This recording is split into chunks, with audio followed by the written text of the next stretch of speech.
Welcome, everyone. Thanks for joining us today. My name is Michael. We're here back with another Indie Spotlight. As always, we're joined by Wicked co-founder Hey, how's it Matt, going, people? I'm Matt. and then we're joined today by Mistah Mahvel, the creator of JuanPool and many other great characters. Welcome, Mistah Mahvel, aka Troy. Hey, how you doing? Thanks for having me. Oh, you're welcome. I'm so excited to finally get to speak with you and to have you with us today. It's really is a pleasure to have you here, and we appreciate you taking the time to do it because we know how busy you are. Hey, no problem. So first of all, why don't we just start with a little bit of an introduction, and why don't you just tell? I'm sure most people know already, but why don't you tell people out there just a little bit about who you are? I am Troy, Mr. Marvel Torres. I'm a Hispanic, independent comic creator and tattooist, based out of Massachusetts. For the last year of my life, I've been the owner and creator of a little book called JuanPool. Um, it's a socio-political commentary, painted as a satire. Basically commenting on the outrage culture and what it can do to people, as well Mhm. as providing much needed laughs and a source of entertainment. It also triples as a deconstruction and guide for people that want to write woke comics on how to make diverse characters work in a way that people want to read. Yeah, that's awesome. It seems like you really managed to tap into that like really extremely well, more than Thank anyone you. else I've seen. And Thank you. Yeah. To me, it seems like it goes a little bit further than what you could say satire does as well. I what do you mean exactly, Matt? Uh, well, to me, because satire is pretty much making fun while having fun of the subject that you're talking about. Like that's what GTA 5 is. It's basically a Mm, satire of the American life. hmm Where Wanpool, it seems like, as he was saying, with the outreach culture and outrage and everything else like that, it seems like it's a complete real satire of you could be like simple and say Gwynpool, but it goes further than that. It's a lot more with the whole comic industry as a whole with their stories right now. I mean, that's what I personally fell in love with was just all the great jokes that are coming from it. Awesome.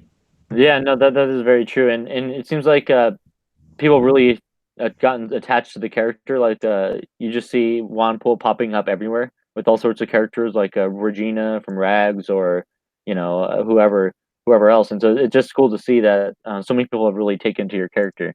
He's got a really fun design. I think visually he commands attention. Uh, Hmm. it's hard not to look at Wampool when he's in a picture or within a group. Even outside of his costume, uh, like just his civilian wear, you always spot him. You can always see Wampool, and yeah, I'm sure that has a lot to do with him being 6'5" and 400 pounds. Uh, Well, his outfit also is pretty flamboyant, I suppose. But no, I mean, even beyond just his the look of itself, I think there's something that people just really connected with the fun nature of the character. well, weaponized nerd rage. He coined the phrase "We are Wampool." Mm. And it actually took me until the campaign to realize exactly what he was talking about. Um, but every single one of us has declared our love for the hero we love, been told we were wrong for loving them for the reasons we did, you know, have been essentially unpersoned by them not acknowledging our diversity. Uh, and we've all fought back using our our truths of self. Um, so we are Wampool. Every single person in this community is Wampool. And that's probably why he comes off as so relatable, because everyone can relate to his exact story.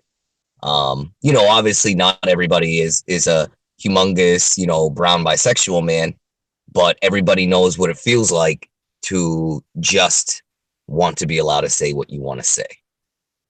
Oh, that's so true. Yeah, I mean that's a universal thing that I think everyone can connect with. And I think you're right. I think that's part of why that people have found the character so compelling. But Wanpool's not alone in the Marvelverse. I mean, you've created a lot of characters. I mean, Wanpool's just the beginning in a lot of ways. It sounds like. Right. He's my flagship character. Nice. And what he is ironically, he ended up being a character that allowed me to tie every single character I've ever created since I first wanted to make comics. Wow.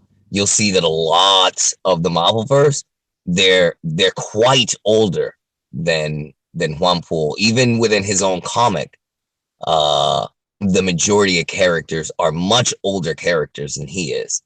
Really?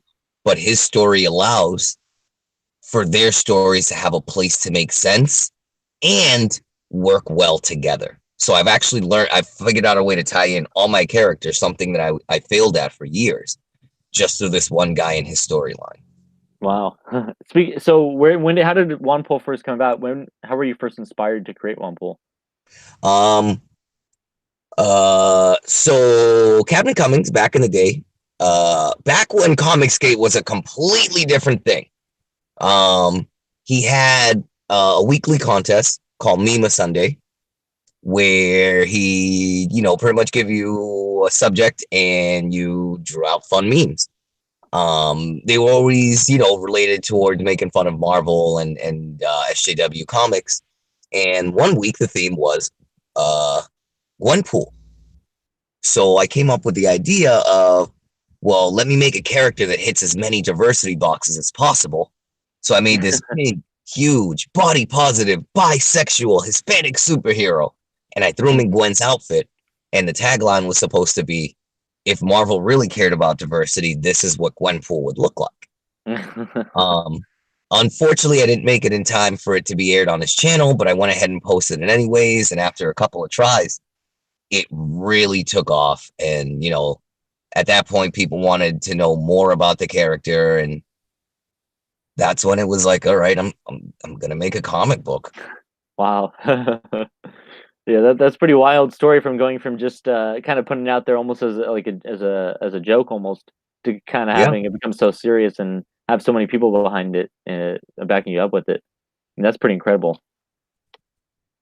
What has it been like for you to kind of have so much success with it? I mean, coming off of such a successful crowdfunding campaign, what has that been like for you? It's weird.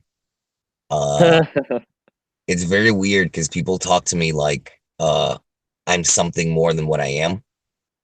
And really, well, yeah, I even tweeted out maybe even yesterday that like I have a great following. And I can always expect to get like a DM from someone or to get tagged in from someone. And, a lot of people will be like, you're a huge inspiration. You really push me to want to do stuff. A lot of people will always, tell me that I'm getting them back in a drawing and stuff like that. really? And I'm like, all right, I'm not going to get emotional. I'm just like a meathead, like these things don't happen to me. Wow. You're essentially talking to like like loser single dad that lives in his car, like I'm not this guy, but people will treat me like that. And it's very humbling because you realize that you can be more to people than what you realize. To me, I just want to go out and get people to laugh and throw me a few bucks for it. But to other people, they see me as something more than that. I mean, a lot of people will follow me just because of how I punch back so often. When people, do the, hey, you can't say that. I'm one of the loudest people to say, well, yes, the fuck I can. And I usually do. Right. Yeah. And Yeah. it's just really, really weird. It's weird because as soon as I get off of Twitter, I'm a meathead again. I'm waiting in line at the store and I'm going to have to be there for 10 minutes because somebody's buying scratch tickets. I'm going to have to go stop at the fast food place and get a burger because I'm hungry. So it's this weird transition where I'm just Troy in my real life.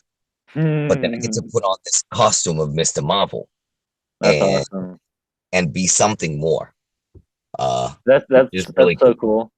Yeah, no, that must be a great feeling. I would imagine. I mean, a lot of people It in the was a chat here little are saying how awkward sometimes too. potentially, yeah. A lot of the guys in the chat are saying how happy they are for your success, and Marvel is a superhero among us. I couldn't be happier for Marvel's success. It legit made my day to see him get funded so fast. So it's just cool to see so many people supporting you, and just getting behind your project. I think people just have been inspired by your story and seeing you come and make this comic, and I think people were just really excited about what you got going on right now. Um, so you had this campaign for this comic, but how long have you also mentioned you've been trying to get these characters together in the same universe for a while. So me and Matt were kind of curious, like how long have you been working on these ideas for, even before All right, Marvel Wumple? so let's take this back to the beginning. When I was in high school, I was very adamant about creating a comic book universe with my own characters. I made shit tons throughout the years, all the way until my mid-20s. Uh, when I walked away from comics, I kind of walked away from art too for a while. And I really, I didn't draw for almost 7 years. Whoa. That's Uh, wild. Yeah. I only would draw designs that I were gonna tattoo. And that Yeah, was it. I didn't draw. It didn't make me happy. It wasn't fun. really. Uh, Do you and know why the sudden shift from that? a lot of things. A lot of good things going on in life. A lot of Yeah. things. When I became a dad, that was a whole different shift. Mm. Because a year or two before, I was a guy throwing free kegs, so I can get, I mean, so I can get chicks in my apartment. Yeah, yeah. So to go from that to, I'm working extra hours, coming straight home, being dad, staying up, uh, doing all that stuff, it kind of wore on me. And at the same time, tattooing kind of took the fun out of it, because it's like, everybody says, man, I wish I could be a full-time artist, because they're not full-time artists, Yeah, yeah, when I get you that, dude. constantly Yeah, draw, I know what you're feeling. you don't really want to draw for fun. Mm-hmm. Uh, and every so often I would draw something here and there, and it was nice, and I would just kind of put it away. But when this whole like Comicscape thing happened, I don't know what, but like, I guess it was a perfect storm. So like, my marriage was down the drain. I hated my job, hated life. Everything sucked. But hold up, hold the phone. Did Captain America just say Hail Hydra? And at that point, something snapped in me. I mean, I hadn't read a comic in years. Like, I remember I tried to get back into them around the first Civil War, and God, was that a bad time to try to get back into Oh comics, boy. because I don't like deconstructions. I don't like hero versus hero. I think that's like the last ditch effort when you have no ideas. Well, let's make the heroes fight. Um, you know, so that kind of turned me back off. But as I started digging deeper, I started watching more Captain Cummins. He got me into diversity in comics. He got me into Douglas Earns. He got me into Just Some Guy. And you start to see more and more, and you're like, oh my God, they're destroying things. Really, yeah.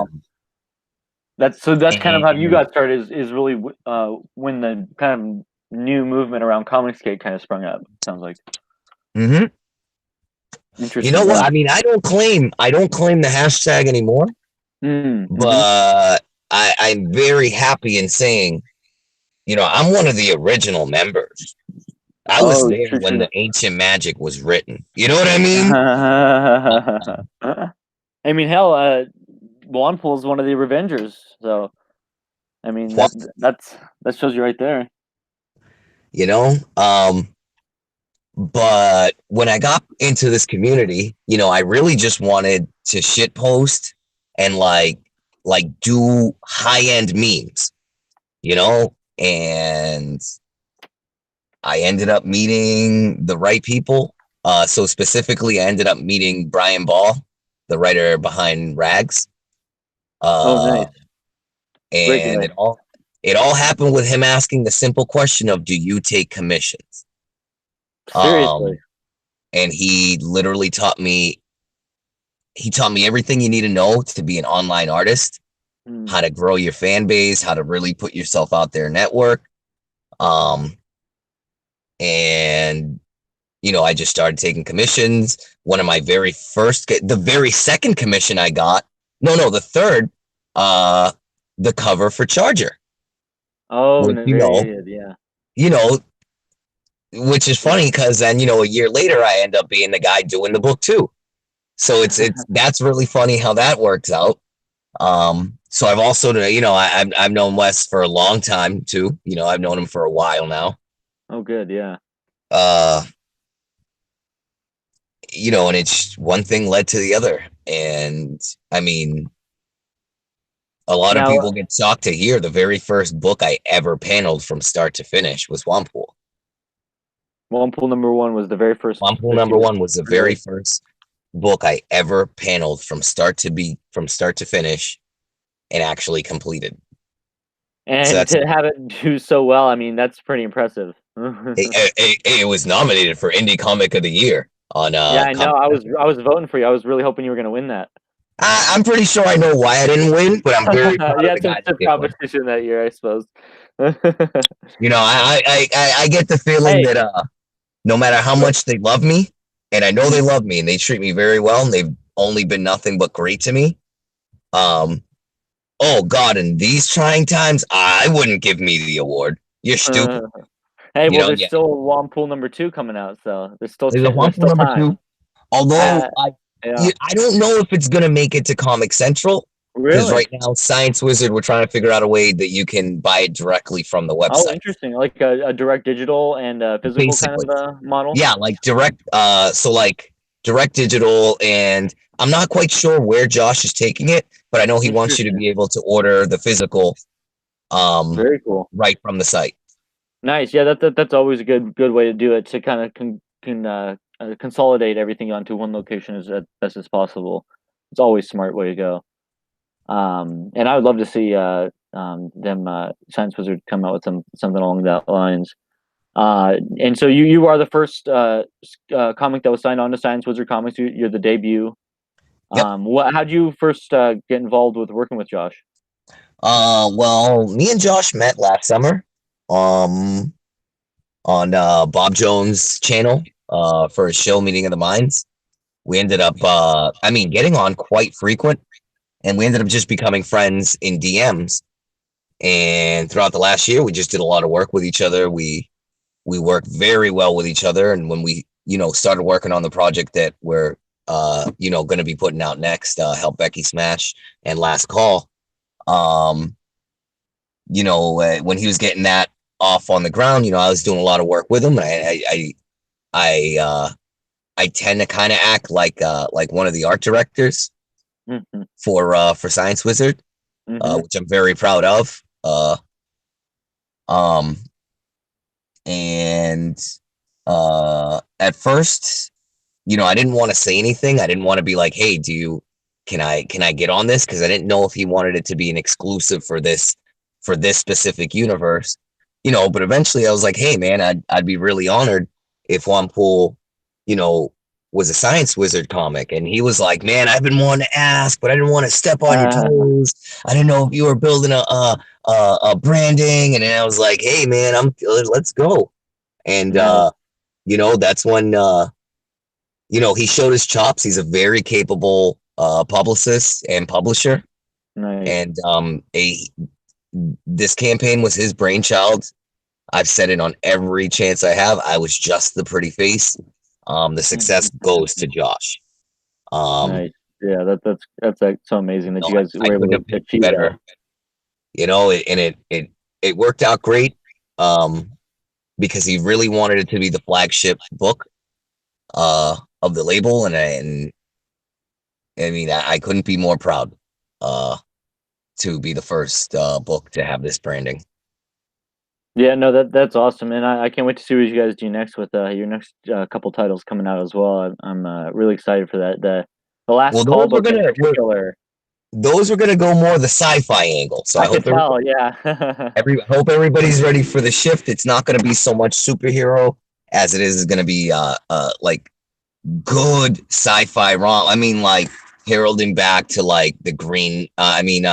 To like Flash Gordon type stuff. You know, really pushing sci-fi back into like the fantasy realm, back into actual adventures, and not just this once again deconstruction or hey, let's talk politics and paint it with Dungeons and Dragons.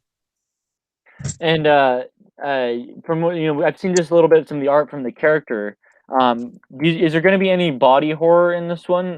Just I'm just going based on the design a little bit. What do you mean? Well, I'm curious about the character because her form looks very I don't know, it reminded me of like this one book I read or no, that Parasite. Do you ever see that anime Parasite? No.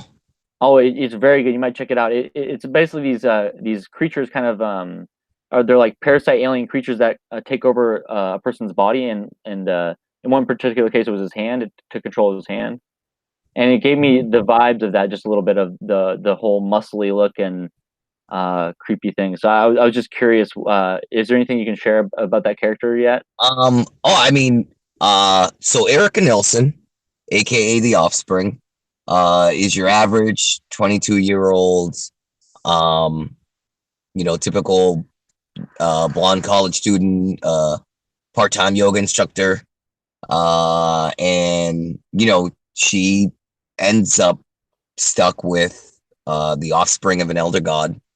Oh God. Using her body, quote unquote, as its temple. Jesus. So what you're That seeing sounds is more terrifying. like eldritch horror. Oh, okay. Um, I'm with you now. Yeah, yeah.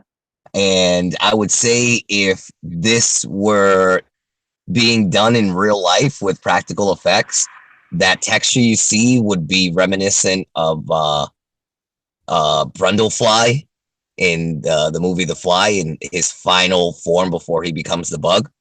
I kind of think of that texture when I'm doing it. So I want it to be visible that it was once human, but it's severely deformed because of the presence of this thing that kind of just.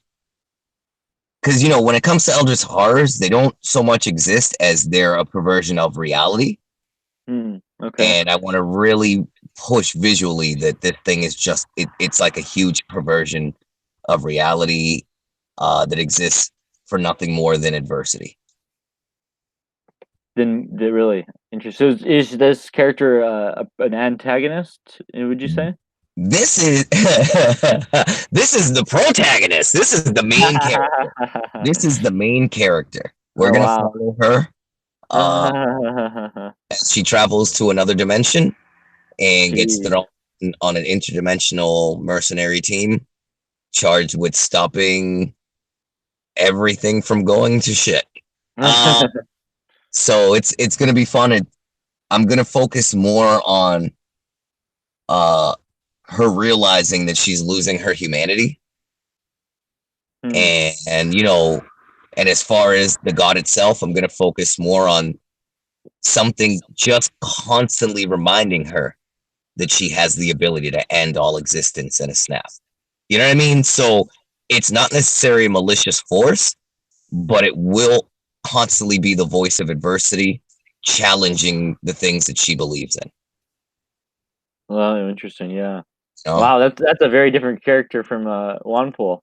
Very different. And fighting wise, I would say I describe her as imagine like an oh my god girl had Shumagorath as a symbiote suit. and that's quite a combination. And that's where we go from there. You know what I mean? I like to really push Character creation. Mm. I like to break archetypes. I like to break cliches. I like to break tropes. I like to really flesh out characters. Uh, I mean, and when I say flesh them out, I mean I plan out what they did throughout elementary school that's going to build the character that I'm presenting to you. You know what I mean? Because I feel like the more fleshed out you make a character, the better they're presented, because there's never, any question someone has for them, you have an answer. And it stays consistent throughout your storytelling. Because, for example, let's say you just make a character, you make a hero, you put him out there, 3 years later, you have to figure out, a scene that goes back to his past. Well, now you have to write a past. Well, not me. I have a past, and it's set in stone, and it's been influencing the story until now. So that when I reveal the moment in the past, you look back at the story and you say, "Oh my God, I see it." No, that's awesome, man. I mean, it's pretty cool to hear that you're thinking about these things for even down the line before you've even gotten there. Yeah. Always plan. Always plan ahead. Always make sure that you know what you're doing. You know your end game. That you're ready to make things actually happen. You'll find the production is better when you have everything just set to go. Like the last thing that you do when making a comic is make it. In my opinion, that is the last step in making a comic book. Actually make it. But everything should already be set in place so that you're just going in, you have a consistent story. You should only be doing minor tweaks as you work through it, and really just for the sake of quality. Yeah, no, that actually makes a lot of sense. Make sure it's ready to go before putting it out there. Right. I mean, even if you're not the one producing it, actually even more if you're not the one producing it, because now you have something that you can take to, let's say, your script doctor. He's going to make this great because you have it already fully outlined and ready. You can take that's already ready and give it to the artist. He doesn't even have to think twice. He now gets to work at his discretion. The worst that's going to happen is he's going to say, you guys weren't thinking ahead on how much you want in this one panel, so I'm splitting it into two and kind of reorganizing the page. I've had that happen a couple times, yeah. But and it happens. It happens. Learned from practice, or things that you got advice on? Would you say that this is basically doing the script beforehand, in a sense, or having your story ready to go before you do anything? Is that something that you learned over time, or is that something that people through your years have actually advised you on? I've gotten the majority of my writing tips have been over the last year, and that's just hanging out with good writers, and getting good scripts to draw, and everybody kind of writes different and structures different. Me, for example, I have a very unorthodox style of writing, so I don't necessarily write. I'll come up with I'll write out a quick outline of what I want to happen, and then everything else I storyboard out. I then take those storyboard panels and I arrange them per page the way I see fit. That's going to make the narrative of that specific page flow better. And that's why I don't do many splash pages. Because then it would be like, oh, I'm really going to have to put a lot of work into that one storyboard. For me, splash pages, I mean, in the first one, I have only one splash page. And it worked very well because it was more of a visual page. It worked better for what was happening. In this one, I have right now I have kind of like a semi splash going, but I tend not to go with splashes unless I really want to show off something artistically.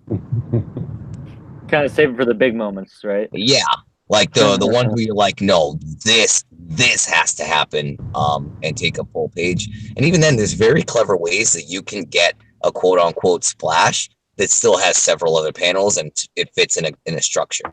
Really?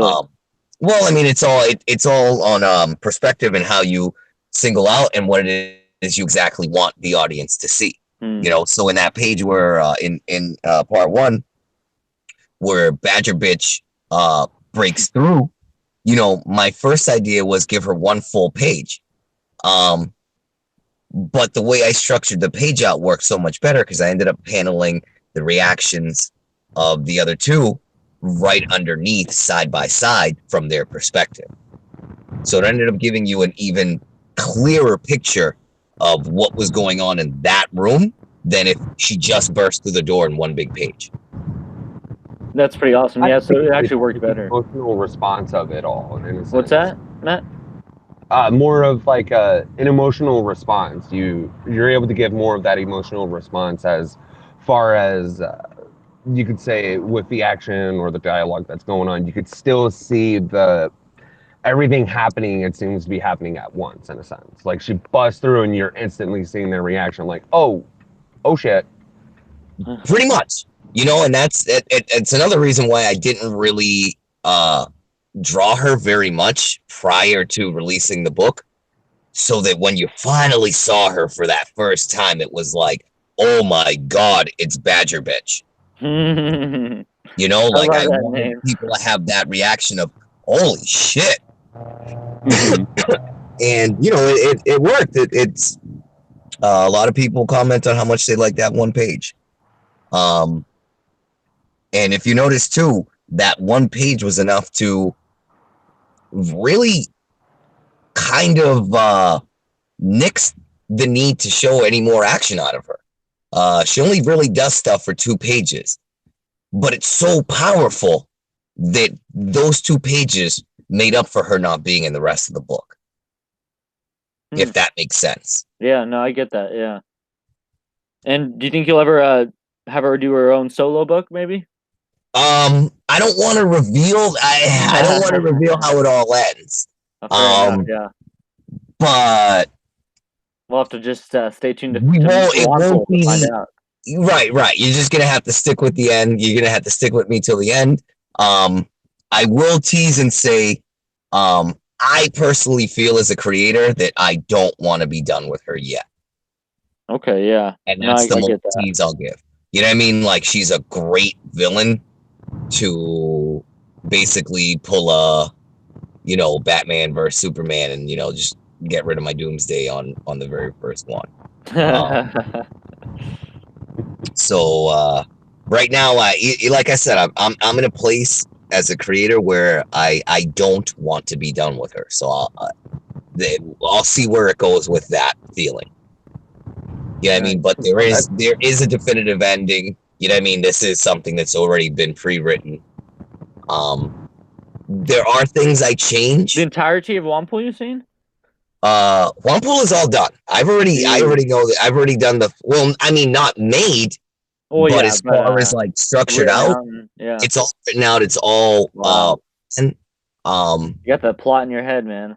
The reason it took so long. Well, the reason it took so long for me to get to the sequel was I had to do a fair amount of rewriting, which I predict I might have to do again for the third one, because I like to keep somewhat up to date and relevant with what happens with comics and with specific heroes and stuff. Mm-hmm. And also I really, really wanted to make Radnem more of a character in this book. Her original concept was she was like his friend that could, help him out on the internet. But with people's reaction to her and my personal fondness over her, I really, really wanted to make her like a main character and his sidekick, which really, really worked. Visually, side by side, they really work well. I don't know why, but they have this really good look next to each other visually. Yeah, people really take into her character as well. Oh, yeah. Yeah. Oh, yeah. Now, when and, sorry, I hate to say it, she also she plays the role of eye candy too. You gotta have pretty chick, Right, of course, yeah. And if but when you look at her design, you'll also realize she's also really clothed. She's not showing much skin besides, she wears leggings, sneakers, leg warmers, yeah, a full t-shirt, so it's not even like a midriff. She doesn't have really low cut shorts. So she's very covered. She's very intelligent, and she's a very capable character. So even if you were to turn around and say, "Oh, you're objectifying her," no, it's more like glorifying her. I've made Nem, a very powerful female character without even needing to be a fighter. Yeah, that's cool. I think people really connect with that as well. Mm-hmm. I'm looking up some of the art here. Do you mind if I pull up do a screen share real quick? Go ahead. Let's see. In fact, it looks like this is from the Kickstarter page. So why don't I just share that here? Yeah, go ahead. So did you guys recently end the Kickstarter? Yeah, we added a Kickstarter right at the end of the main campaign, just so really just for the people that use Kickstarter as a platform. Nice, yeah. Kind of catching the people who missed it on while it was on Indiegogo. Yeah, me at first I was a little apprehensive because I don't like to, and I use this word, I made up this word, I don't like to look ASCII. I'm not really into creators that are always asking for money. So it was like, oh man, I don't want to look like I'm being greedy, but a lot of people reached out to us and were like, hey, we like to go through Kickstarter. Like, sorry to interrupt you here. I'm not sure this is the right the right page after all. Does this look right to you? It's like in German or something. You probably found a German page. It's weird. Was great? Now I'm a Nazi. Thank you. Now they have. Now you've given them the ammo. Oh God! Come on, guys, get the Mindus Beitrag. That's the best one. I don't know how that happened, but the art still stands. I wanted to look at this art here real quick. These two covers that you did. So I the issue number 2 cover I really love because it's introducing some new characters here. What can you? I know you teased a little bit about a few of these characters, but can you tell us about some of them? All right, so we know Radnem, we know the Radical Nemesis. The guy directly above him, that's Robbie. That's his boyfriend. Another breakout character. People love him. # gay for Robbie.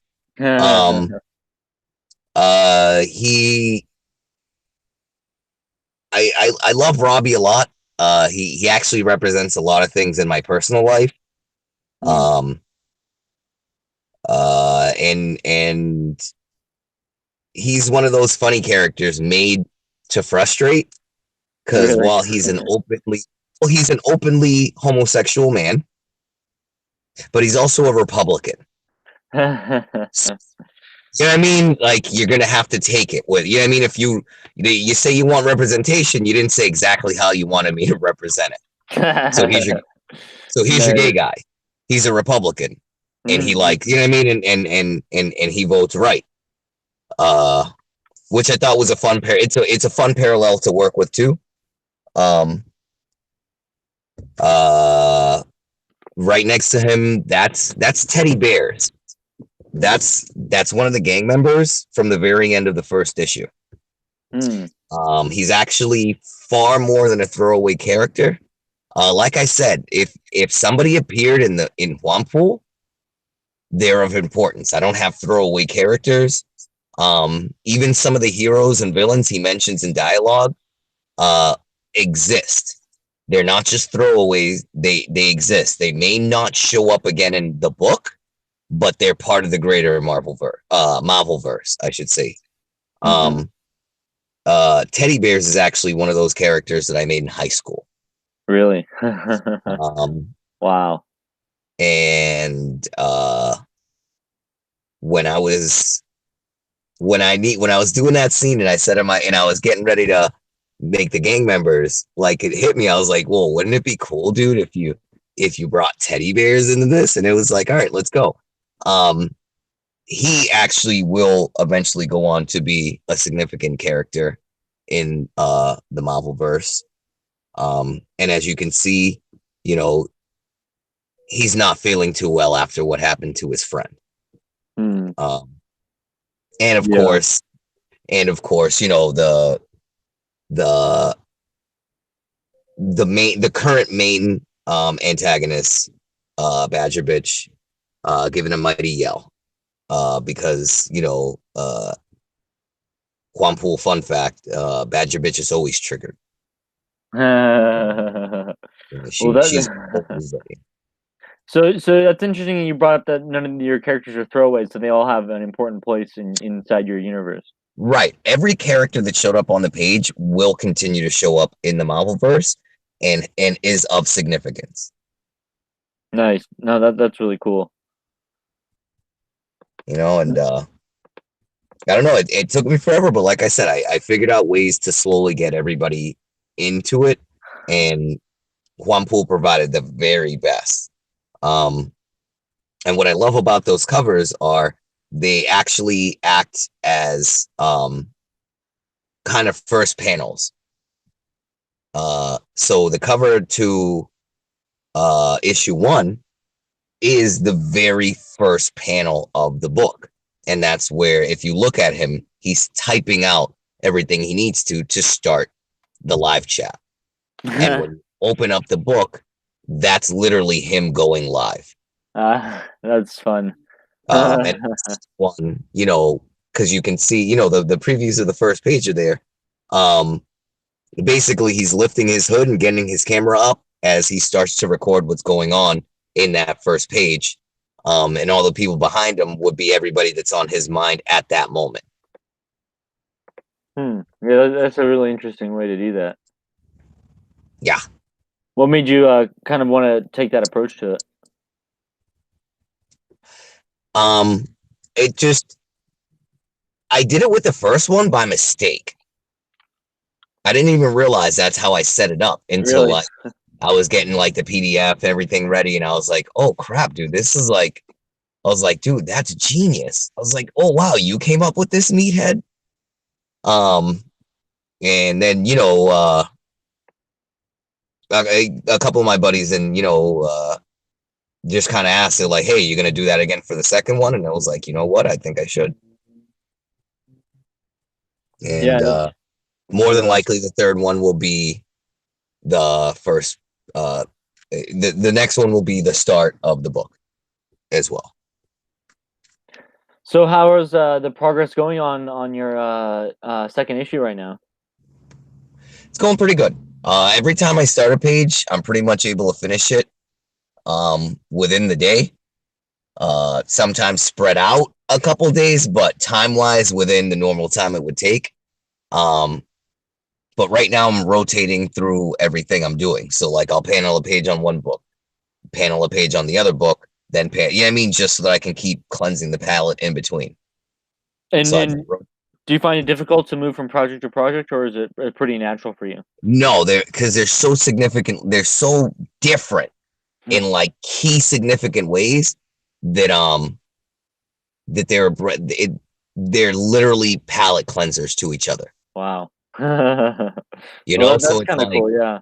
you know, if I'm like overloading on JuanPool, it's like, all right, well, let me take on some Charger. You know, bang out that Charger. You know, then it's like, all right, now let me get to this project. Bang that project out. Be like, all right, now I'm dying. I'm ready for some JuanPool again. Get that out. Oh, all right, can't stand the color pink anymore. All right, give me Charger. Black and red. You know what I mean? Because they all just, I mean, even just if I were flipping between JuanPool and Charger, the fact that I'm only doing up until inks with Charger means that that's a great cleanse for all for all like the really vibrant colors and, you know, glowing lights that I put into JuanPool. Yeah, that's an interesting kind of the difference between those two projects. Yeah. Right. But Wes pointed out, if you take a look at them, they still look similar. Interesting. Yeah, I could see some similarities. Yeah. It looks like Sporkman Studios in the chat says maybe seeing Troy with some spork action. Curiouser and curiouser. That's pretty interesting thought there. Care to comment? Troy? I don't know if I can. That might be all we can say for now. But Can I work? we'll see if Spork says something in the chat if we get the go ahead there. But it sounds like potentially could see some Troy art gracing some Sporkman in some way or shape or form. You know what I mean? All right. So, me and Spork have been talking.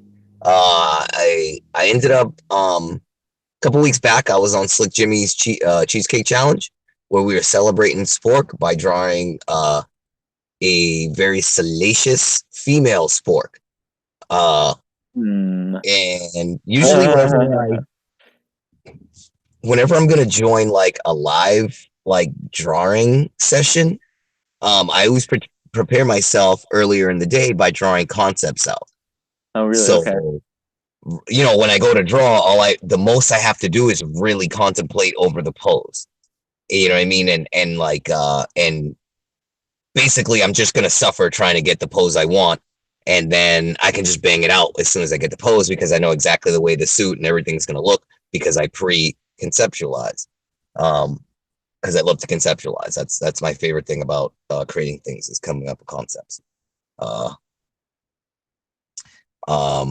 And I came up with this concept for basically based off of Sporkman Goes to Japan. And it's set in an alternate version of his reality, which is my reality, Earth 121. And in Earth 121,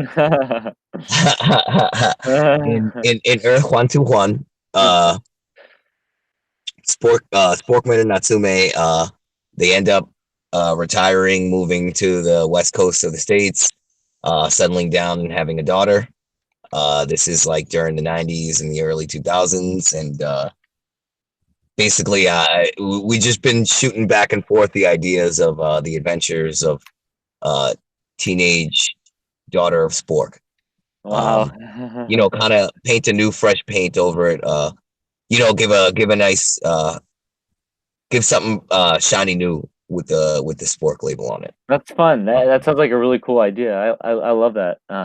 Now, would it be kind of a spin-off, or would it be canon to the Spork universe?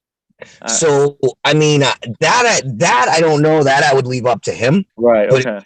it's canon in my universe. So nice. this would be a hero that could meet JuanPool. Oh, okay. Very nice. You know what I mean? And yeah, yes. So essentially, Spork Girl is a Marvelverse character based off of the character of Sporkman and his adventures. That's cool. And they would and they would be doing the writing. I would be doing the art if we were gonna do anything.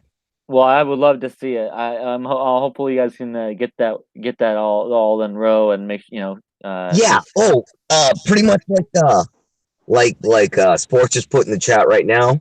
Because eventually, obviously, she'd be bringing her dad out of retirement and her mom, and it would kind of be like the Spork Marvelverse Renew Your Vows. Nice. Something really fun, something different. Because I honestly, what's missing from comics is like diversity of ideas and characters and adventures. There's nothing wrong with the superhero story. There's nothing wrong with the epic, awesome conqueror story, but you got to differentiate and you have to offer a lot of different things to bring everybody in. Because at the end of the day, we do want as many people as possible at least buying comic books. Whether or not to become obsessive and collect and keep going, that's secondary. But right now, I feel like if you want to grow the industry and breathe fresh air, then you got to start getting fresh readers. You need to get people to be interested in the book. And the best way to do it is to put as many different options out there. That's really smart. Yeah. And, clearly with your book, you've hit on something that I don't think anyone else is, especially in our community, is doing right now. Well, no, it's tough to do comedy. It's really tough. It's tough to do comedy, right? even then, there's times where I think I went overboard with a joke, and I'm like, oh man, is this even gonna fly? Or are they gonna be like, damn, you're trying too hard? So it's really tough to do good comedy. Um, it just is.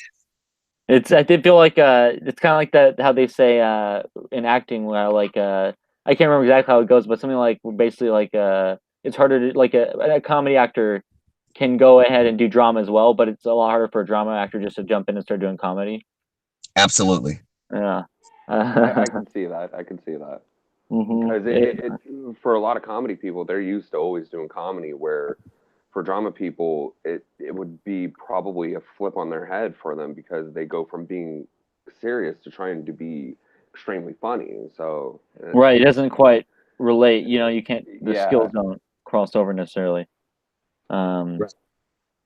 So how did you, approach doing a comic, comedy centered book like that? Um, you can't do anything but comedy with JuanPool. There's Uh, no tender-hearted moments with JuanPool.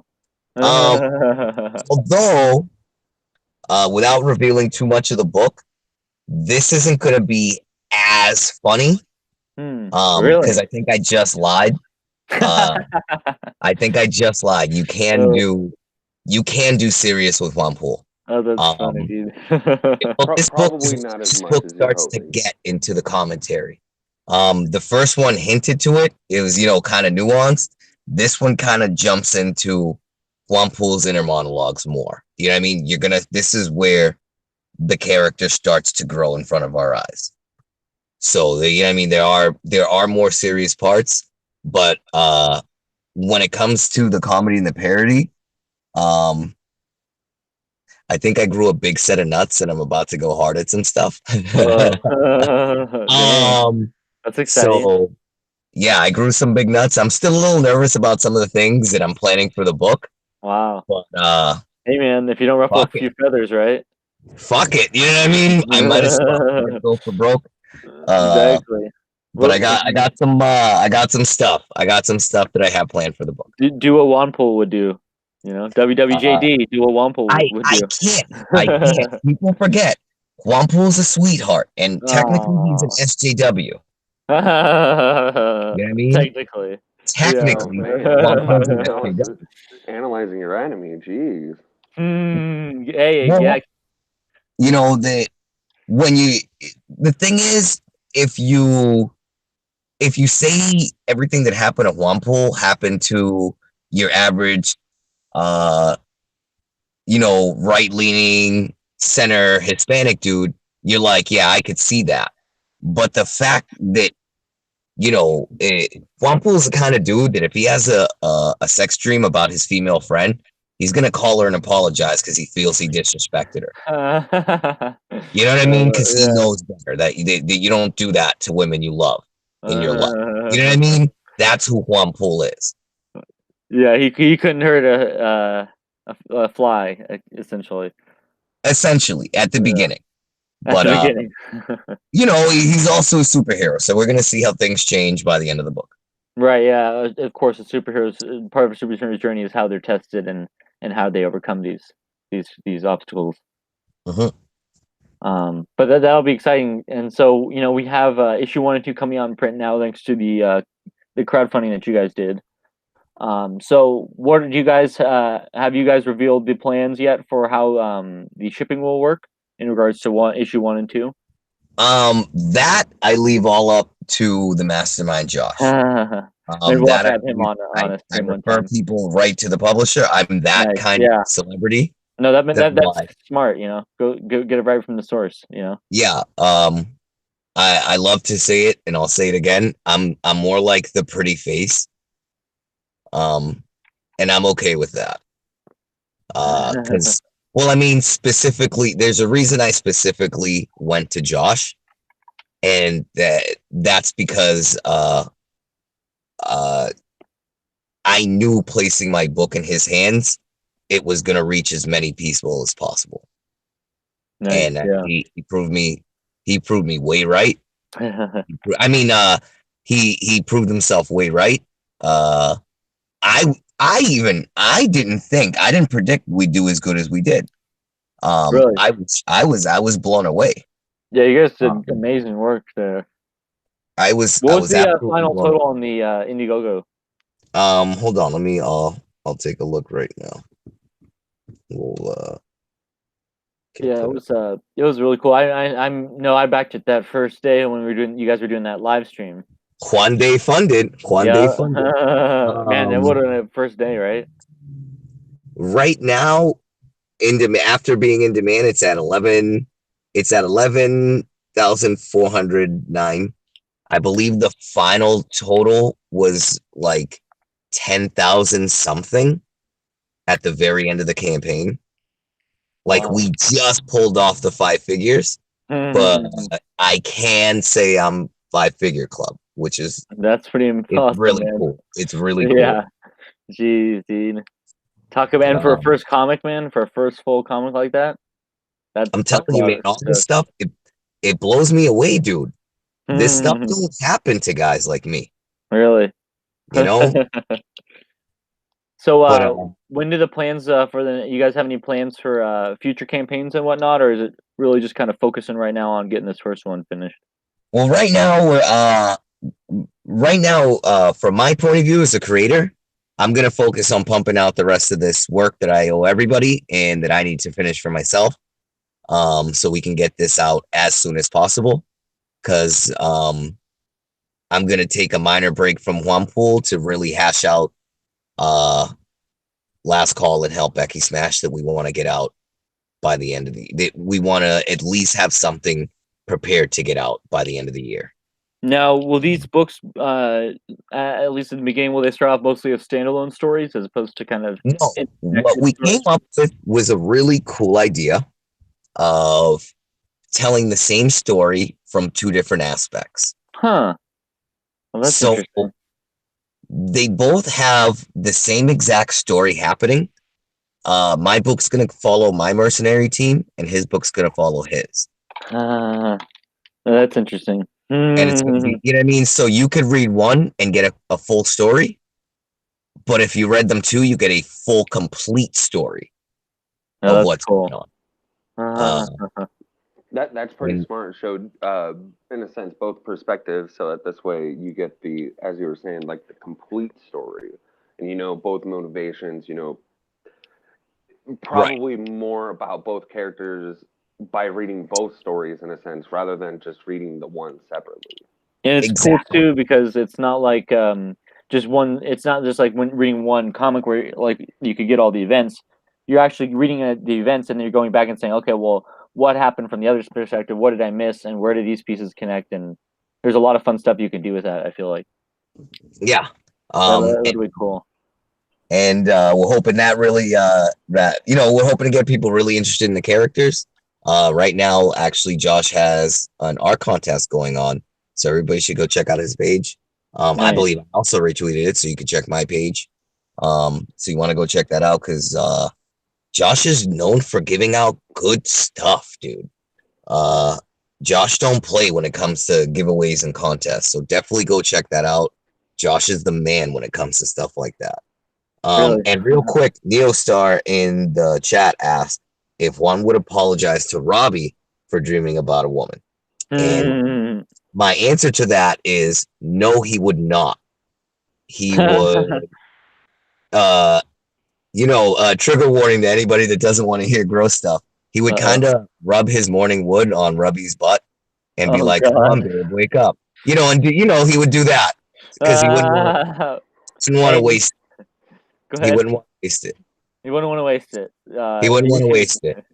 You You know. heard it first, Neo Star Productions. He wouldn't want to waste it. He wouldn't want to waste it. Yeah, he would. Oh, that's hilarious, man.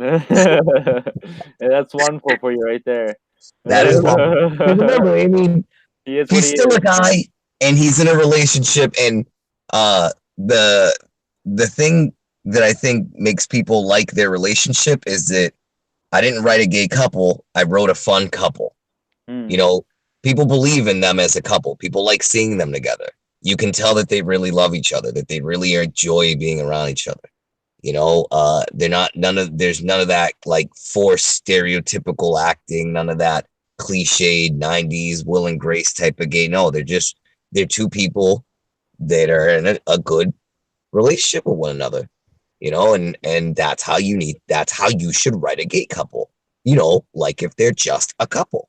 Yeah, that's actually really. Well, it goes Go ahead, down Matt. to just on how people want to see things. They just want to see relatability, and that somebody is just as they can easily fit themselves in that person's life in a sense.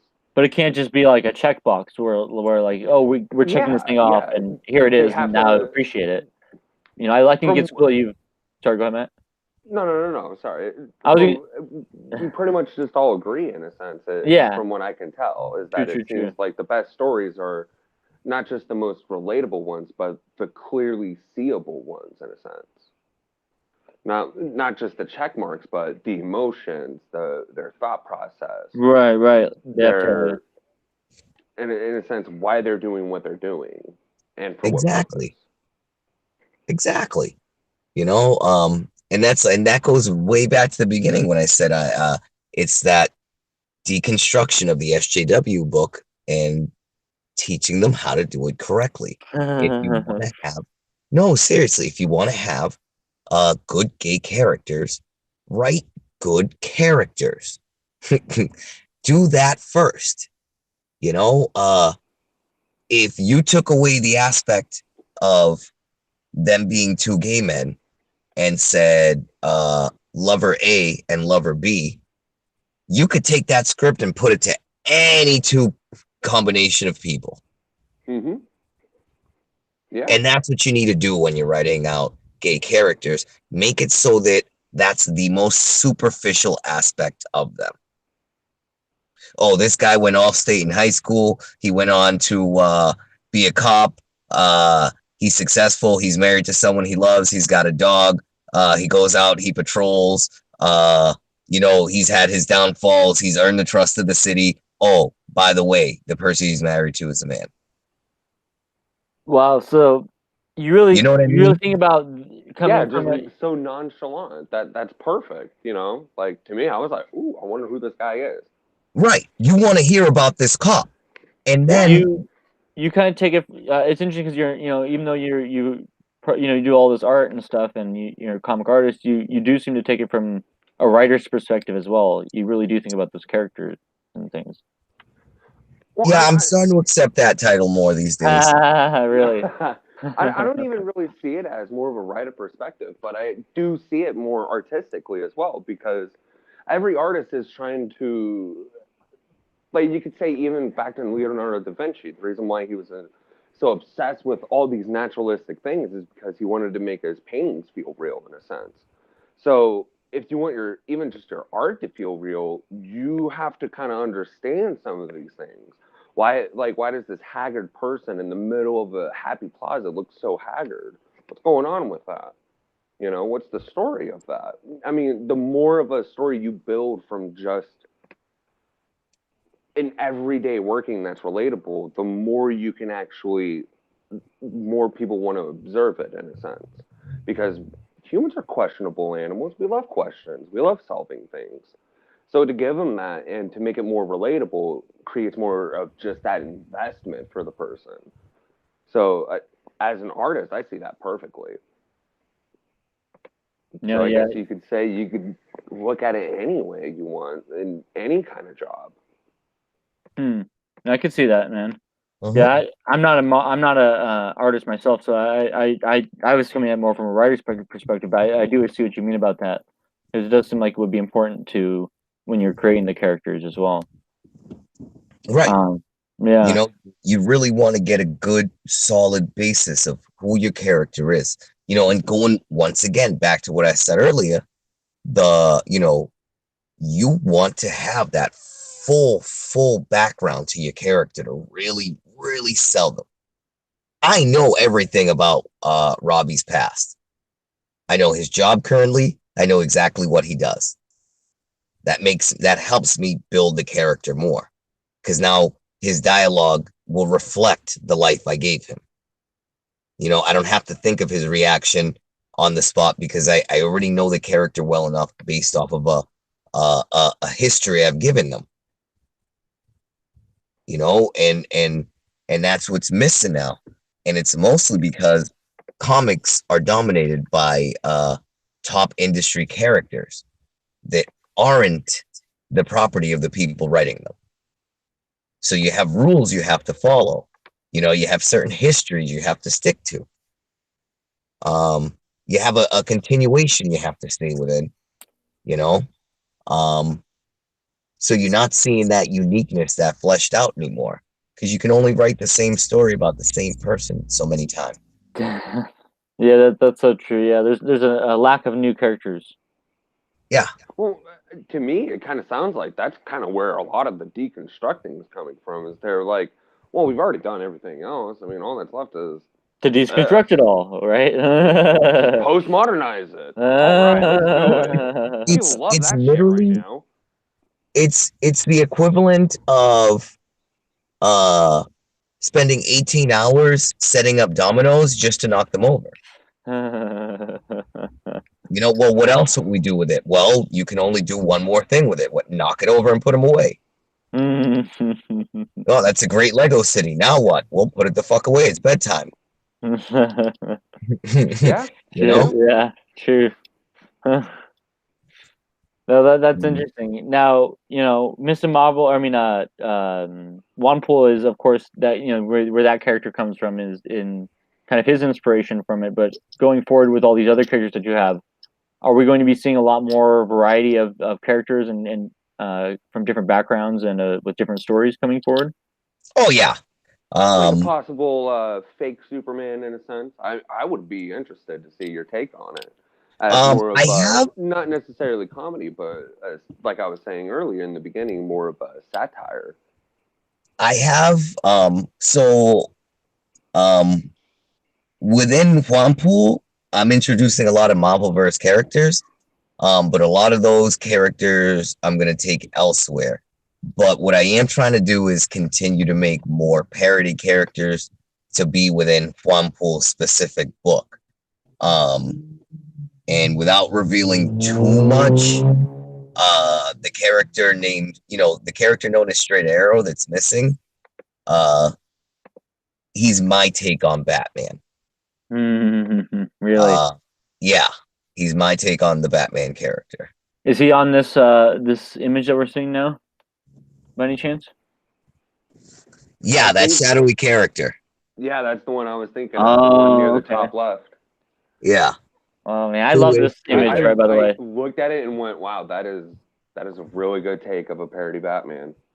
You know, that's a really interesting point that you bring up actually about the parody Batman. Because is that a parody of a She-Ra type character by any chance? That is Zera. Nice. That is Zera. Zera is a parody of the rebooted She-Ra. Nice, dude. Because I always like to take things the next step. And of course, yeah.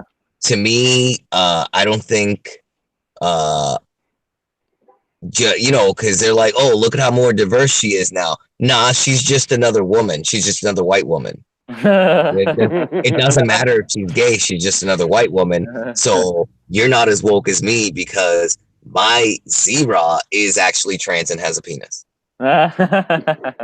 You know what I mean? Yeah, okay. I can see something going on down there.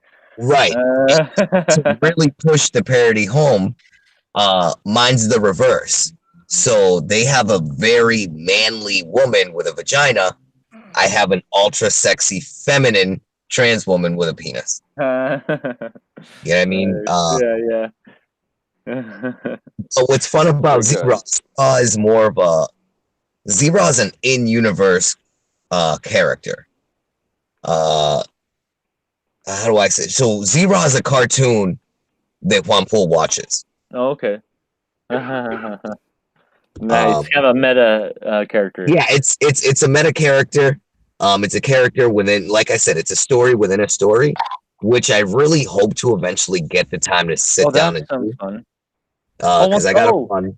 Oh, almost like the if you I don't know if you ever read the Watchmen book or seen the movie, but Yeah, no, obvious. yeah, right. Like the pirate the pirate comic Yes. in that one. Yeah. Yeah, Yes, it's like totally, that. dude. That's cool. Um, I love that idea. and if I were to make anything with her, the story that's been floating around in my head, uh, like I'd want to do like a oh man, like an ultra bloody, gory Conan heavy metal adventure with her. Uh, You know yeah, what I that mean? sounds perfect. And just like go to town. I'm thinking by the last panel, she's fighting nude, covered in blood, you know, and just like I don't know, like everybody's like I've had a bunch of people in DMs like, you know, they're into trans girls and they're like, man, you got to make her more sexy. And I'm very adamant about her not being a sex symbol. Uh, Mm, like I want her to be seen as like a basically a force of raw justice. interesting. Yeah. Like you don't mess with Zero. Oh, um, that's funny.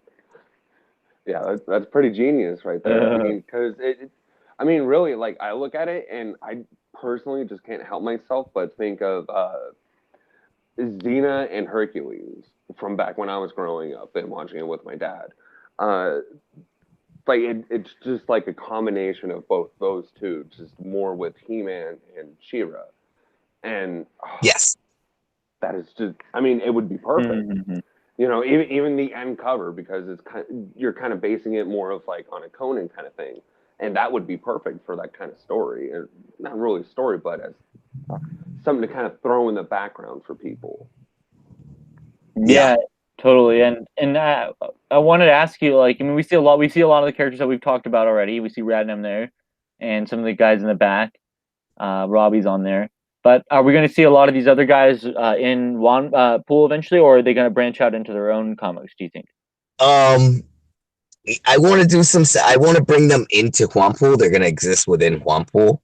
Mm-hmm. They was more like recurring supplement characters Nice. to really flesh out the world. So who you see back there, the Hispanic one with the curly hair and like the Canadian flag, that is my parody. That is my parody of America Chavez. That is Canada Lopez. Canada Lopez. Oh my god, dude. uh, Oh, shit. Canada. Uh, Canada is Canada is a dystopian uh, from the dystopian parallel. oh Uh, boy. and when she came to Earth, she pretty much came to Canada and decided to name herself after that great land that she liked. Nice. And it, she's her place in Wampool's story is that's his super ex girlfriend. Oh boy. You know that things didn't work out so well with them, so she Yeah. will show up eventually. Um, because she will show up eventually, As they always do. as they always do. Um, Uh, behind that is a character that I don't really talk about that much, only because she's so far out in being made and brought in that there's no point. But not teasing that one yet, just yet. I mean, her name's the Iron Yas Queen, The and what? she's a parody of Riri Williams. Oh God. Uh, What is her name again? the Iron Yas Queen. Oh, okay, nice. Yes. At least right now, that's the working title of her name. Pretty good name. I like And it.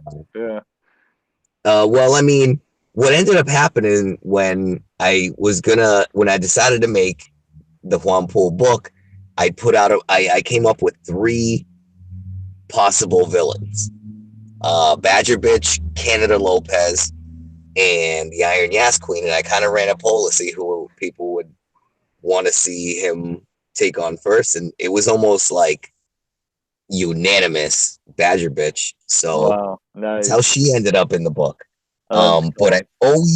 I've never let go of those 2 other characters, and I absolutely still have the concepts that went with them.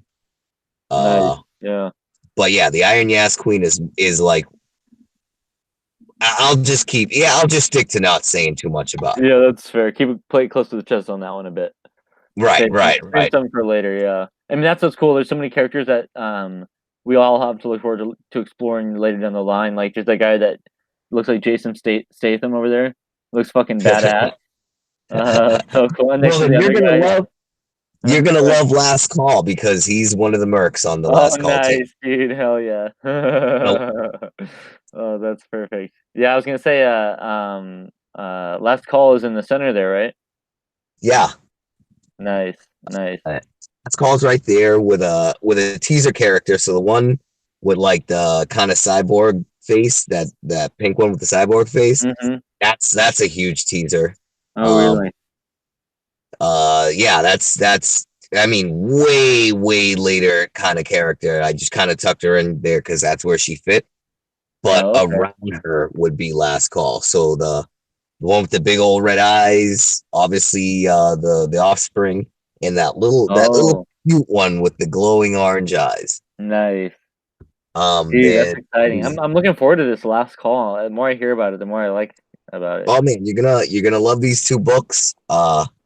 Because we've Right? been Yeah. working on it I mean, essentially we're making them side by side, so they're gonna flow perfectly. Do you have a You know, recommended reading order, or can you read one or the other first? I say it. Well, we're gonna leave it up to everybody. We're gonna see what team you want to be a part of. Nice. So I look forward to any future campaign we would run. We'd definitely be working that rivalry angle. Yeah, that'd be a fun one. I could see a fun tier. A way to do the tiers would be like you choose a side, like I want to be on this team or this team, or like you can have like a double crossover tier where you get both of them. You know? Yeah, something along. Yeah. Some Definitely fun, something something along those fun. lines. Yeah. Very cool. Well, I think you have an incredible amount of characters, and they're all just so interesting and unique. Oh, that's not even the most recent Marvelverse poster. Oh, there's more. I haven't even seen the most recent one. Have you shared it yet? I think I have, but to make it easier, hold on. I'm gonna I'll DM you one. Let me just real quick. Yeah, I think you'll be. Yeah, I have a more recent one. Oh, Damn wow. it! Probably it's a super teaser, but let's go. Ooh, I like some teasers, man. Let's see, where did I put that little bad Time to boy? tease the folks out there. I don't know. That sounds a little exclusive. Could be exclusive. I do love me exclusive. Nothing better. Yeah, I just DM'd you that. Oh, okay. Let me check it out. Yeah, let's see. On Twitter. Yeah. Nice. And I'm okay to show this on the stream. Yep. All right. Perfect. Thank you. Let's pull that up here. Bingo. Dang, dude. Wow. Expanding the universe. I see a wild Regina up there in the corner, if I'm not mistaken. Yeah. Huh? That's pretty awesome, man. And yeah, some really interesting characters up there at the top. Wow. Yeah.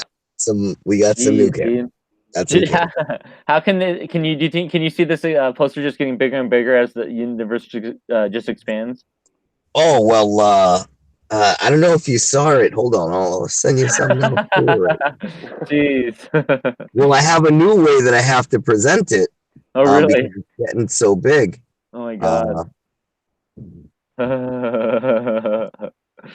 It's such a cool concept the way you've done this poster. I love that dude at the top with the goatee and the mustache. Oh, really cool. Another character, like samurai or something like that. Right? It's dope. Really old character. Really? Yeah. Wow. Very nice. Yeah, it's cool to see the old ones making it back into the universe. No, I absolutely love it. In my own head, I kind of sometimes like play them against each other. Like I'd love to see my old heroes up against my new ones. Because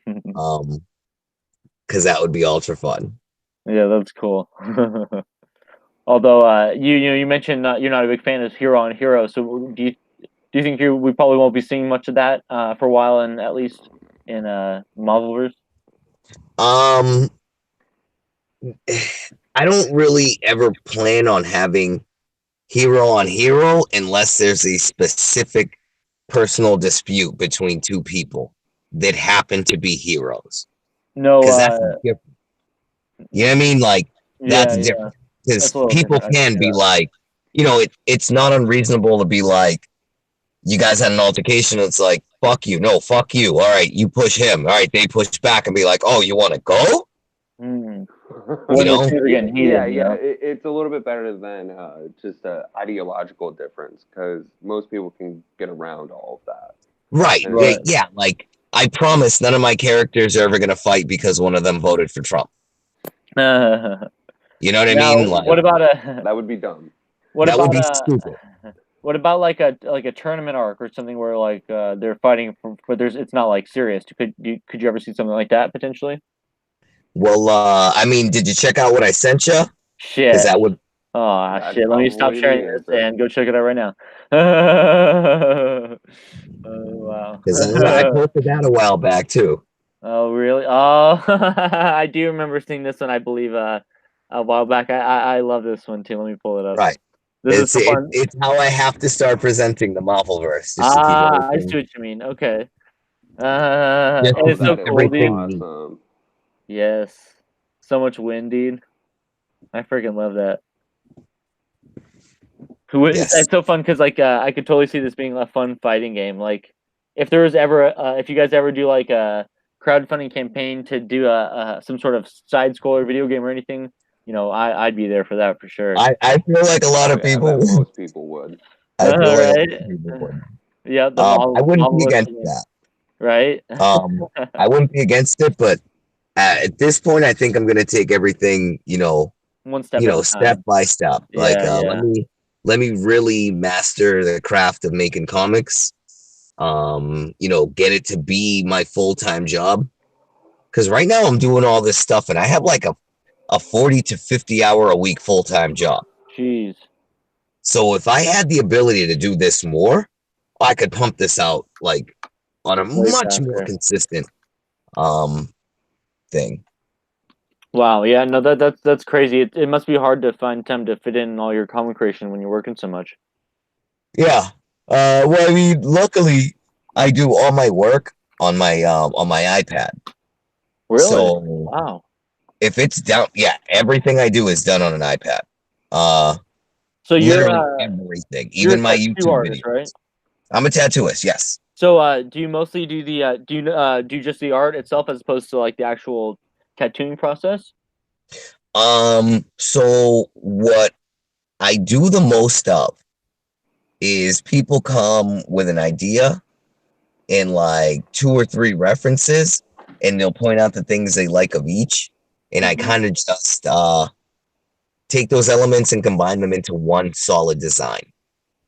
Interesting. And I fit it within uh my personal way of designing tattoos. So it's different. Designing tattoos is a lot different than, let's say, other kinds of commercial art. Um, because there's some times where you're straight up just doing somebody else's design because that's what someone wants to pay you to do. Mm. And you still get to stamp your name on it though. Interesting. Yeah. So it's kind of weird how that one works, but there's a lot of times where it's like because the majority of my clients, I want to say, are uh young ladies between 18 and 26. Really. And you'd be surprised. Like, I do comic books, so you see what I do with comics and stuff. Mm-hmm. I tattoo flowers and dainties. That's what I do. I do like traditional and neo-traditional flower work Wow. on a majority female clientele. That's Like, I get to do funny. cool stuff, like I'll do cool designs, but what I kind of got typecast into doing, and mostly because of Instagram, was that, Mm. because those were the biggest pieces I was posting. So they were getting passed around the most by, because girls love to share tattoo photos and save them for ideas. So next thing you know, you get hit up by a lot of young ladies like, "Hey, bro, do you want to do my tattoo?" Not to mention, the majority of my tattoo career, uh, I was a happily taken man with a family. So women felt very safe around me because I was a very respectable dude. I didn't hit on chicks, you know. Nice, yeah.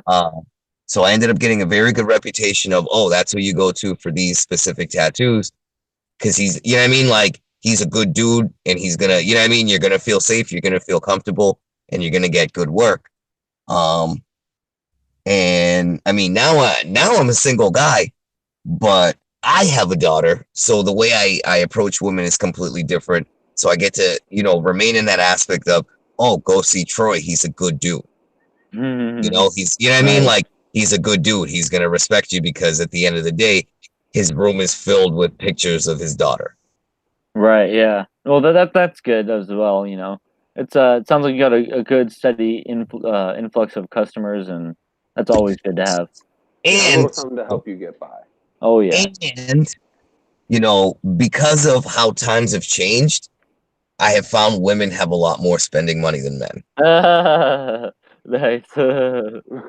So you got to go with who's gonna, give you the money. Oh, that's funny, man. Where the market is, right? Right? Hey, But so I wanted to ask you um with JuanPool, is there anything in particular, any themes or any ideas that you're really trying to get across that you'd like to convey to your readers out there? what was that again? Sorry. Any kind of like themes or ideas that you're trying to bring across with JuanPool for people when they're Uh, reading it? yeah, I wanna, like I said, I really wanna push. Uh, OnePool is the every person. Uh, it's almost even semi autobiographical. Uh, and I really want to push the theme of we all can be great. Mm, You can push yourself to do great things. wow. Um, and that's one of the biggest inspirational themes I want people to take from OnePool. Because even look at the character, a middle-aged fat guy that Mm, likes to dress up in scantily clad clothing. mm. He can be the hero that everybody gets behind. And I mean that's so clearly shown. I think we've all seen that proven true with how we've all, everyone got behind you and your campaign. I think it was just so inspirational to see, and so I think that's a great message to try and bring across. Yeah, I think people really connect with that, and um, and so behind all that comedy and behind all that service level, there is something behind it, a message and something with true meaning, which I think is always important when writing a character like that, even something with comedy. So I really commend you for creating OnePool. That's something that so many people have fallen in love with, and thank you. yeah, I just can't wait to see what you do next with the character. Speaking speaking of I'm which, really hoping people. I'm really hoping people like it. hmm, Uh, really hoping people like it. Because, like I said, this is now where the story starts to uh really take off. Um, the pacing is faster. Um, and more is going to be conveyed throughout this. And a lot more action and more action from the first one. nice, yeah. In the And like chat, I said, I'm gonna I got a couple of things that I think I'm gonna get in trouble doing. But there might need to be a trigger warning on this one, I guess, huh? yeah, no, I mean honestly, bro, I just have to say it's there's a couple things I have up my sleeve that Oh I'm God. like, Troy, why are you gonna do this to yourself? And then the answer is because nobody is safe from me. Wow. Um, Man, and sounds like the trigger warning should just be printed on the book itself, maybe. Or yeah, or on the inside of everyone's eyelids, gets tattooed on your eyes. You've been yeah, warned. Here's the I'm warning going. now. I'm gonna go hard. I'm gonna go hard because it's it's time to bring out the big guns. uh, Cody in the chat from Iris Comics says, "So did Brian Troy. You guys are ahead of your time. The outrage is later, way later." Nice. Oh Oh man. man. Oh man. Oh Yeah, yeah. it is going to be I basically no, I'm gonna go hard. There's a few things that are gonna be in the book that are like oh man, Troy. But I'm doing it because like I said, nobody's safe from me. Uh Go big or go home. That's what they say in tattoos. Oh yeah. Yeah, that's awesome. So we're getting kind of closer to the end of our time here. I wanted to ask you what can people expect in the near future from JuanPool and from your other projects that you've got going Hopefully JuanPool should be out very soon to people. The first issue, the physical. I'm working like a bastard to hurry up and get done on the second one. on? Nice. I like I said, I want to take a bit of a break to work on Last Call, but I definitely want to not take as long a break to finish off the third part because I Nice. really want to. I really want to finish this story because I'd like to go on to the next things. I got like a crossover plan with Rags, so I really want to get to that. That's Um, still happening, huh? yeah, that's Ooh, 100%. That's it has to happen. that's like It so like at this exciting. point, it definitely 100% has to happen. Hell yeah, dude. Um, That's awesome. we call that Revengers Phase 2. You know, if we're gonna eventually get any kind of Revengers going, which I feel we absolutely will. The I hope. first phase right now is everybody getting their books out, all the individual characters, or at least the most prominent ones. Uh, and phase 2 would be get them to start meeting, which would be Rags and JuanPool, which as you can see in the teaser poster, Regina's a Marvelverse character in essence, so she'll definitely be someone you'll see me working with, and having a little bit. So pretty much she's gonna be my character for a little bit, Mm. and we're gonna have a good time with her. That's awesome. Yeah, here I'm trying to pull up an image if I can find it of the Rags Wampool. Do you have that by any chance? Let Let's me see. see if I can roll Andy. Because yeah, And that's a fun crossover. It would be interesting to know how those two characters met. it's fun. It's fun. Nice. It's fun. Well, the thing is,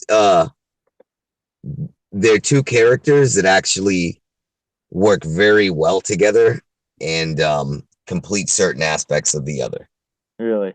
Well, I mean, you got Regina, who's very, very battle hardened, very tough, and very emotionally closed off. And you have, the big jolly fat guy. And as you see how they work together, you understand how it is that they were made for one another. Oh wow, okay. So it'll Many come about. apologies. That's the old logo on his suit. That is the old logo. Many apologies. I missed that logo. Oh no, I missed that logo so much. Was it your favorite version of it, or? The thing is, when we were approaching manufacturers to get like shirts and pins and everything going, Mm-hmm. not many people, or if any, really wanted to work with that logo because they were very fearful of its similarities to Deadpool. And even though the law is on our side, you could still go through a lot in a courtroom just to get a judge to hit a gavel and say, no, the law's on their side. You could still go through a lot of time and money to be proven able to use it. And at that point, they don't really want to have to go through that. Wow. So me and Josh kind of had we had to sit down, and it was a tough decision. But I redesigned the logo so it would be unique. Um, a lot of people really liked it. It took me a while to adjust to, and honestly, I'm more used to seeing it now. Nice. But I'll always, always, always love this logo most. Aw, it has a soft spot in your heart. Yeah, like this is like when I see it, I'm like, oh, that's baby JuanPool. That was, you know what I mean? That was the meme. The meme Aw, got to where that, that's the where it all comic book started character from. needs to be a little bit more, Yeah. you know? No, that's cool. And this is such a great image here. And I think there's also it reminds me of the other one I saw with the I think it was done by the Rags artist. Oh, that's a good. Can I even find that? that Wait a one minute. came out nice as well. It was a more of an action shot. This one's more of a fun selfie shot. Yeah. No, Luigi is phenomenal. Their artist is just like, wow, dude. Wow. Where is Yeah, this? he does good work. Hmm. But yeah, no, I mean, Rags and JuanPool crossover sounds awesome, and potential other crossovers down the line would be pretty cool too. So, got a lot of good stuff coming up, and then also Last Call and what'd you call it? Was it Becky's Help Becky Help Smash? Becky Smash. Help Yeah, Becky Smash. that's right. Yeah, so those two together will be kind of a package deal where you can get two sides of the same story going, and you guys are going to be doing. I believe you didn't. Well, did you mention whether you guys were going to be doing a campaign for that one right off the bat? I mean, I'm pretty sure that's the eventual plans. Okay, nice. You know what I mean? But that'll be later on down the line. Right now, everything's, still in production. Okay, But hopefully already starting to get it out there and teasing and trying to get the people hyped on concepts. nice, very cool. Well, I know everyone's really looking forward to JuanPool the print edition's coming out in the next issue as well. So I'll have to kind of wrap it up here. Unfortunately, we're at the end of our time. But where can I'll if you find an image, send it over, and I'll definitely pull it up for the stream. But Yeah, in no, the I'd meantime, have to dig through on finding that. no worries. But where can people follow you online and so they can find out more about your adventures? You can follow me on Twitter at Mistah Mahvel. You can also subscribe to me here on YouTube, Mistah Mahvel. Oh, also, Uh, definitely subscribe to your channel. and you can also follow me on DeviantArt. I'm over there, Mistah Mahvel. And if you're into tattoo stuff, you can follow me on Instagram at Troy Vader Inc. Troy Vader Inc. One full word. God, I had to think about that. That's like my only not Mistah Mahvel persona. Troy Vader, like Darth Vader. Yeah. Nice. Well, that was my tattoo name when I first started tattooing way back when I was Mini Mahvel. Mini Mahvel. Yeah, I was Troy Vader. Troy Before the Vader. name even started, huh? I got Before you, I was man. ever Mr. Mahvel, I was Troy Vader. I There was it is almost on the Troy Vader on Twitter. I almost decided to be Troy Vader. And then Really? I had the idea. Like I drew up this really cool concept of a male, of me wearing Captain Marvel's suit with like my leather jacket on. And I was like, I'm Mr. Marvel since they got rid of Miss Marvel. And it was supposed to just be a gimmick to go along with that. And I was gonna make memes starring that comic character. And well, I just fucked that whole plan up. Hey, And now I'm man. Mr. Marvel. And now I can't imagine anything else. I'm Mr. Oh, that's Marvel. funny. Right now, that's what everyone knows you by. I can't imagine you like all of a sudden be like some other name. It's like, wait, what? That's be too weird. Oh man. Well, that has been such a fun talk with you. I really appreciate you coming on to talk with a little bit about your comic and what you guys got going on coming up soon. So, thank you again. It's really cool to talk with you. Yeah, Thank you, man. really Thanks great. for having me on. It was a pleasure. You're welcome, man. And everyone, please go check out his stuff, back his books, and look for his next comics coming out soon. And check out Science Wizard Comics as well for all the cool stuff they got going on. And awesome. Thanks again, guys. Thanks for chatting with us, and we'll see you guys next time. Everyone have a great night.